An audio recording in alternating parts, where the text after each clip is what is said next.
Madam அப்படி பார்க்காதீங்க, எனக்கு ஒரு மாதிரியா இருக்கு. நான் முறைச்சு பார்த்துட்டு இருக்கேன். அப்படியா? எனக்கு என்னமோ பாசமா பாக்குற மாதிரியே இருந்துச்சு மேடம். என்ன நடிக்கிறீங்களா? இது இது எல்லாமே உங்க வேலை தானே? நான் என்ன பண்ண மேடம்? நீங்க தான் என்ன இங்க வர வச்சிருக்கீங்க இல்ல? ஐயோ, நினைச்சேன். ஐயோ மேடம், நீங்க இப்படிதான் சொல்லுவீங்கன்னு நான் அப்பவே நினைச்சேன். ஏன் மேடம் என்ன மட்டும் நீங்க இப்படி சந்தேகப்படுறீங்க? நான் உங்களை வர வைக்கல மேடம். இதெல்லாம் மேல இருக்க கடவுள் செயல் மேடம். அவருதான் உங்களையும் என்னையும் அடிக்கடி சந்திக்க வைக்கிறாரு. அது ஏன், எதுக்கு, என்ன காரணம்னு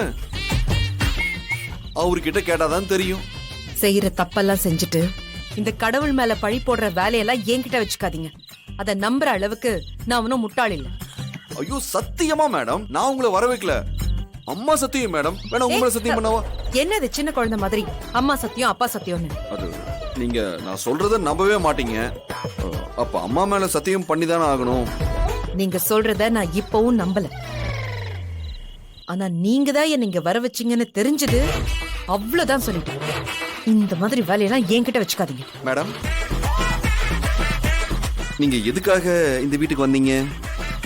சொல்லுங்க மேடம், எதுக்கு இந்த வீட்டுக்கு வந்திருக்கீங்க? ஏங்க உங்களுக்கு காது கேட்காதா? அதத்தான் சொல்றேன்ல, ஆடிட்டர் அனுப்புனாரு இந்த ஃபைல்ல உங்க அப்பாவோட சிக்னேச்சர் வாங்கணும்னு. அவ்வளவுதானே? உங்க ஆபீஸ்ல இருந்து எங்க அப்பா கிட்ட ஆடிட்டிங் ஃபைல்ல வருஷம் வருஷம் கையெழுத்து வாங்க வருவாங்க. இந்த வாட்டி நீங்க வந்திருக்கீங்க. இதுல என்னோட பங்கு என்ன இருக்கு மேடம்? நான் உங்களை அந்த ஆடிட்டர் ஆபீஸ்ல வேலைக்கு சேர்த்துக்கிட்டேனா, இல்ல அந்த ஆடிட்டருக்கு நான் போன் பண்ணி துளசியை அனுப்புங்கன்னு சொல்லி நான் உங்களை இங்க வர வச்சனா? மேடம், எல்லாத்துக்கும் இந்த வெற்றி மேலேயே சந்தேகப்பட்ட எப்படி மேடம்?